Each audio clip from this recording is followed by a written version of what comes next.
Do you ever feel super judgmental, as if you're judging up everyone you see?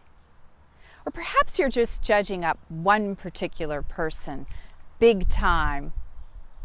Don't worry, and by all means, don't judge yourself if this happens to you. All this means is that you are good and ready to begin to own, heal, and fully resolve some old projections of judgment. A projection of judgment is when you're having a judgmental thought about someone or something else. This would come into your thoughts or speech in the form of a third-party statement, such as, "He is so stupid," "She's such an idiot," or "That dress is hideously ugly." Recently, a client named Cheryl came to see me, declaring that she was worried about her relationship because she was constantly judging her boyfriend for everything. She felt so annoyed and irritated by him all the time, and although it was petty stuff, it was becoming too frustrating for her to ignore. She felt ridiculous even admitting to her feelings, because she said her boyfriend was really a wonderful man and a great supportive partner. She just didn't know why she felt so irritated with him all the time. I assured her that her feelings were normal and okay, and that this did not at all mean that her relationship was in jeopardy. In relationship, we simply act as mirrors for each other when our stuff is ready to surface for healing. Then I asked her if she was willing to own and explore the judgment that she had projected out onto her boyfriend, knowing that her judgment could be used in service toward her own healing process. She was very willing to do this, eager to move forward and eager to stop feeling irritated with him.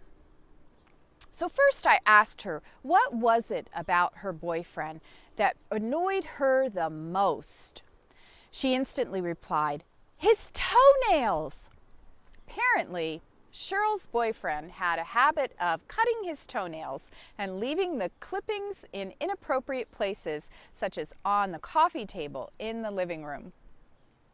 I asked her to just judge her boyfriend's behavior all around the toenail clippings up, as much as she could judge it up.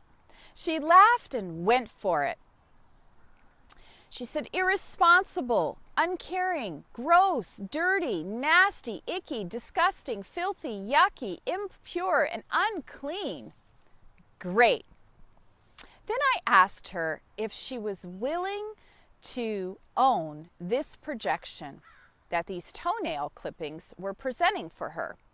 She said, "Yes, of course, if it'll make this feeling go away." Next, I asked her what most people find to be the most challenging part of this process. How do these judgments resonate inside of you? Have you ever felt these judgments, irresponsible, uncaring, gross, dirty, etc., toward yourself?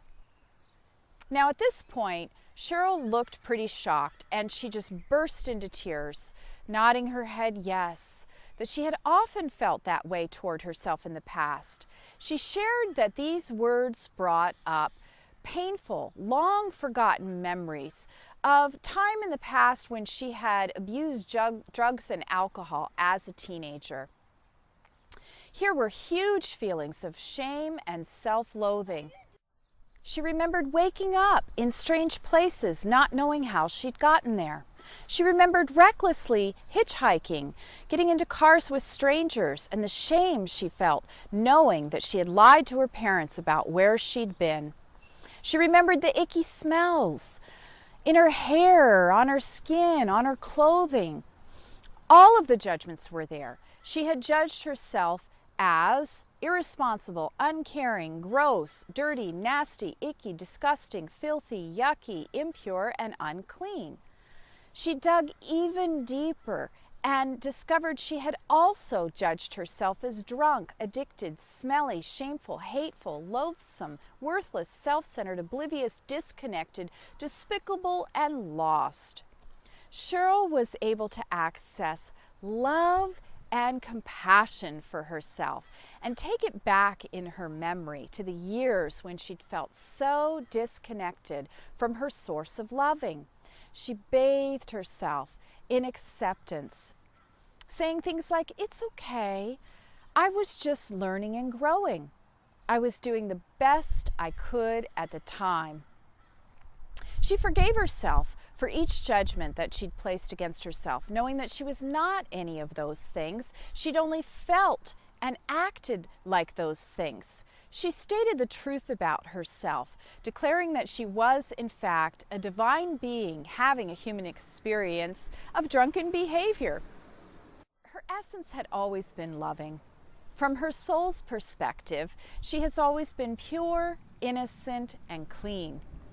Cheryl was radiant by the time she finished. She moved naturally into gratitude towards Spirit and her boyfriend, thanking and blessing him for providing her with a mirror to do such profoundly healing work.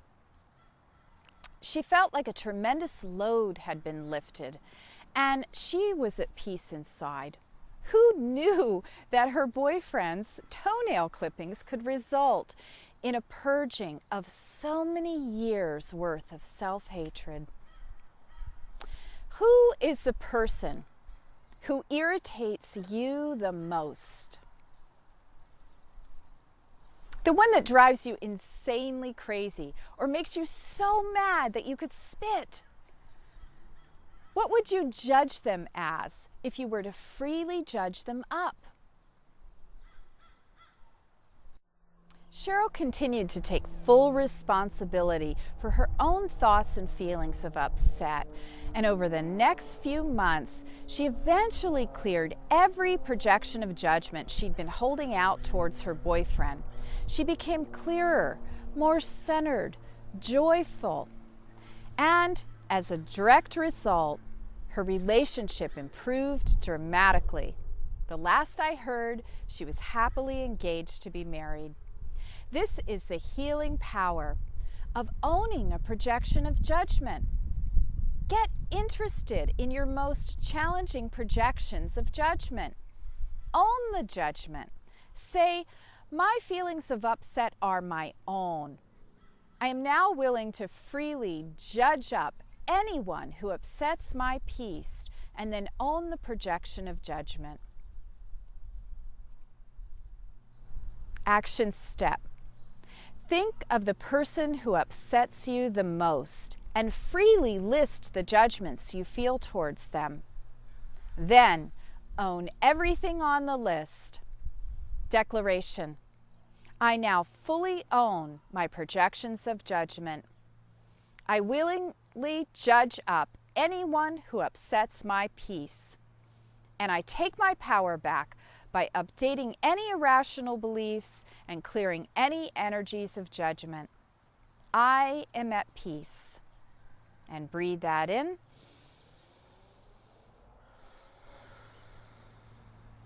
Many blessings of joy and vibrant freedom